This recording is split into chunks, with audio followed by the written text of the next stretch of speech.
What's up, folks, and welcome to another exciting adventure with Family Harmony.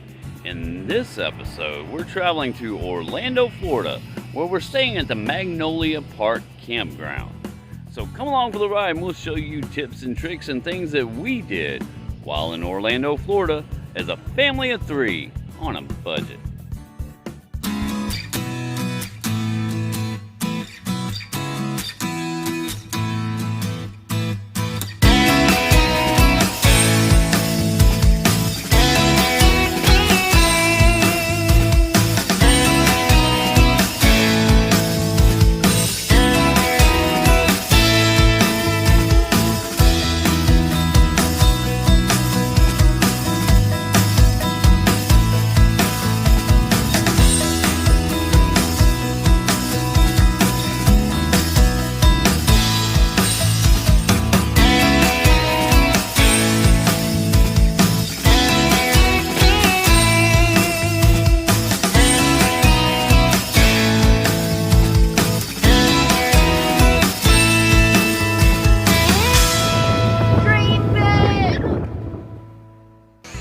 In this episode, we're continuing our Summer in the RV travel series, and we're traveling to the Magnolia Park Campground in the Orlando, Florida area. Also, stay tuned for Kids Corner with Harmony at the end of this episode.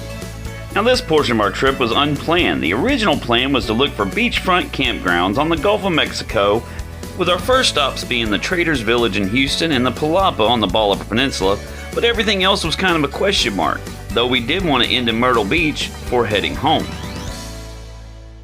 So while researching the Myrtle Beach area, during the time that we wanted to stay at the end of our trip, we realized there are several mega RV resorts and they were all booked to capacity, which told us that the beaches were probably going to be extremely crowded, and that's not our preference of ways to enjoy the beach. So at this point, it was back to the drawing board to come up with another final destination before we headed back home. We even considered Disney, as we've never been there. But the prices of Disney were nowhere near, in our opinion, budget friendly. Although this did remind me of a conversation that I had with one of my supervisors where he talked about the Discovery Cove Day Resort, which is a part of the SeaWorld family of parks, and the packages that they have that would include up to 3 of their other parks for unlimited use up to 14 days, and free parking at each of these parks as well. The prices of the Discovery Cove packages were a lot more to our liking, especially compared to Disney and Universal and the other parks in the area, and we actually chose to have a dolphin swim experience as well as the 3 other parks for 14 days. If you're considering booking any of these packages, you definitely want to check at their daily rates, because every day seems to be a different price. But at this point, we were thankful that we found the deal on the parks. Now it's time to find a place to stay. And looking at RV parks in the Orlando area, we chose to look at the county and state parks, and chose the Magnolia Park Campground. It's located at 2929 South Binion Road and is really easy to get to. Magnolia Park Campground is only about a 30-minute drive from the SeaWorld parks, and all the SeaWorld parks are together with SeaWorld and Discovery Cove and Aquatica, except for Busch Gardens, which is over in Tampa Bay. Although they do provide a free shuttle from SeaWorld to Tampa Bay, Florida to the Busch Gardens Park, so you have that option as well. Now, booking our stay with the county parks and the Magnolia Park was as easy as going to their website and booking our site. If we had any questions, we could go and call the number on the website, and they were happy to answer any questions that we had. The Magnolia Park Campground is a smaller park of only about 18 spaces, and they had 2 shower facilities as well. Their spots are all mostly level, and they provide electric hookups of 50 and 30 amp electric and water, although they do not have sewer connections, but there is a dump station at the beginning of the park. Now, our stay was the 8th of July through the 20th of July, 2023. And one of the things that we were really impressed with was the amount of space between campsites. And each space included a campfire ring and a picnic table. Now our camping spot was space number 11. It was extremely spacious and we kind of felt like we had a whole area just to ourselves. And it made a great spot for us to be in between going to the parks during the day and just coming back at night to cook and sleep and get rested up for our next day's adventure. The biggest benefit of staying at the Magnolia Park Campground, which is an Orange County park, was the price, $23 per night. Of course, if you're a Florida resident or over 55 years of age, your price is even cheaper. So with the new information of the price of the parks and the campground, we completely abandoned our plans of beachfront camping and made a direct beeline from the Palapa Resort to the Magnolia Park Campground. Of course, this was the longest leg of our trip, so we did break it up into 2 days. And we did get to enjoy the opportunity to go through a tunnel for the first time in our RV, so that was cool as well. The Magnolia Park Campground does have some permanent residents, and we enjoyed looking for these beautiful birds every time we entered and exited the park. And the staff of the campground were very friendly and helpful as well, and also very informative on things to do in the area. This here is Luke and Jennifer, who also has her own YouTube channel, Honey of Tomorrow, so check that one out as well. Now we scheduled our Discovery Cove experience for the 9th of July 2023, and we had our dolphin swim experience as the first scheduled experience of the day. The Discovery Cove Resort was actually our favorite park that we visited. They offered breakfast as soon as we arrived, although we did our dolphin experience first before we went to eat. We were able to swim with the dolphins, and that was an incredible experience, and we thoroughly enjoyed ourselves. As amazing as this experience was, if I had anything negative to say, it was that we were not allowed to bring our camera into the dolphin experience. Although they did have a photographer there taking photos for a package price that you could purchase that was actually more expensive than the experience itself. Now our next stop was SeaWorld, and we thoroughly enjoyed that park as well. And SeaWorld is an amusement park which has a lot of fun rides and amazing animal experiences. In fact, the Orca show starts each show off with a salute to our veterans, and that was pretty cool.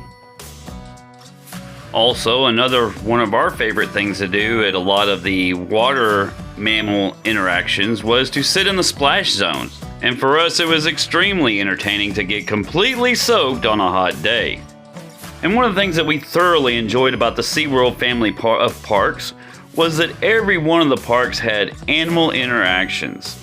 We're not really roller coaster people, although they did have some pretty cool looking roller coasters at the SeaWorld parks.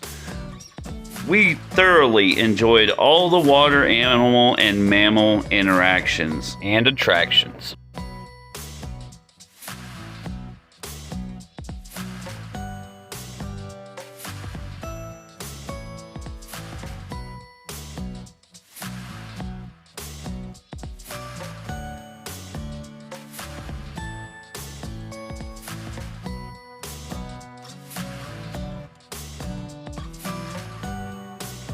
Now, I believe that the SeaWorld parks did a really great job in balancing out all their rides from mild to wild and everything in between. They had some really cool shows, and that was a great balance in between going to the rides, and they had something for everyone in the family.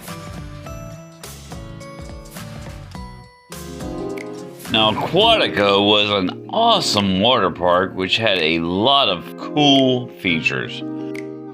In fact, this is where we spent the majority of our time, as we had the package where we had unlimited use of all the SeaWorld parks. For 14 days, we spent the majority of our days at Aquatica and had a really good time. Aquatica had a family-friendly kids area. They also had a lazy river and a jet river, which Harmony affectionately called the fast lazy river. Now, Busch Gardens, since it was over in Tampa Bay and you did either have to drive or take the shuttle over, we only experienced this park one of our days that we were there. They did have some extreme rides and some mild rides as well, and it was an even balance, and they also had animal interactions. We enjoyed the river rides, and we also enjoyed the train ride, which went through an area where you could see animals in the wild as well. And if roller coasters are your thing, they did have some good roller coasters there that looked like they were pretty exciting to ride. And they did have some areas where if you get hot during the day, there were areas where you could stand and enjoy getting soaked and cool off.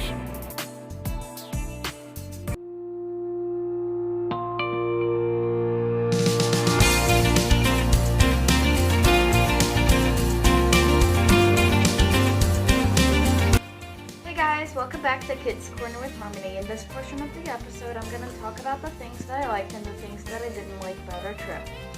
The Magnolia Park Campground was very pretty, and it had a lot of nature. Except when you went to the bathhouse at night, it was a little creepy. The trail was a little creepy. Discovery Cove was really nice. We went snorkeling, and there were a few stingrays. And then we fed the birds. There was a bird sanctuary that was pretty cool. My dad got one to land on his shoulder, and we swam with some dolphins, which was pretty cool. And then SeaWorld was pretty cool too. We went to an orca show, and we sat in the very first row, and the first 15 rows were the soak zone, so we really got soaked, which was pretty fun on a very hot day. And we also liked the dolphin show too, and it was pretty fun. Went to the dolphin nursery, which was pretty fun. Well, there were also a bunch of little buildings that had animal facts, and then like the real little aquarium with the animals.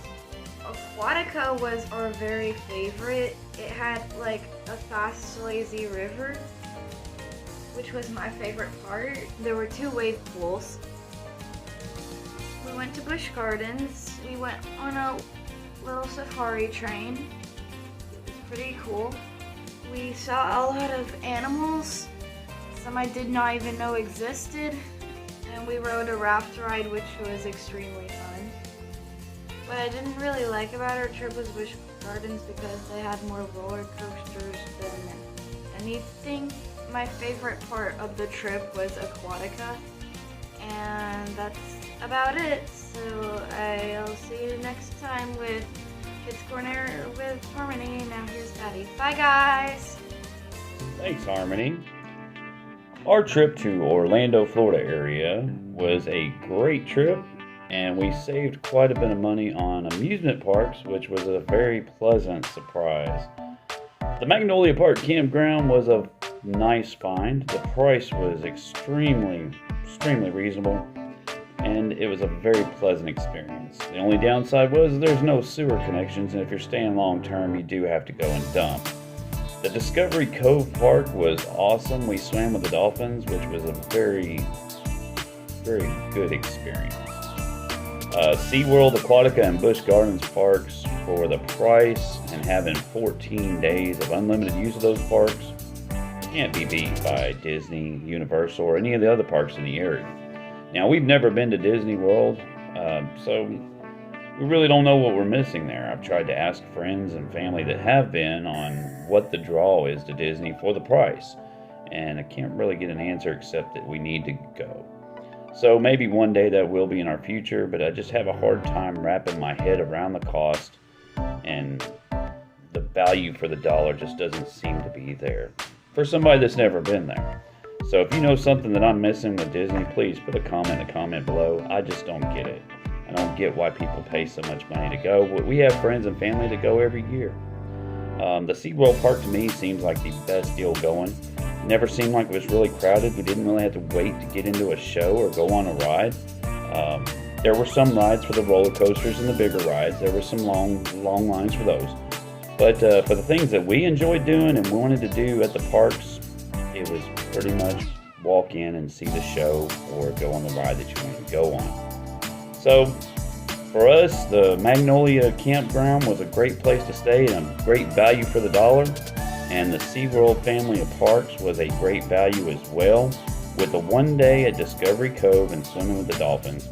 For us, it was just a phenomenal experience that couldn't be beat. Until next time, dream big, work hard, and cruise through life with family harmony. If you like our videos, please subscribe.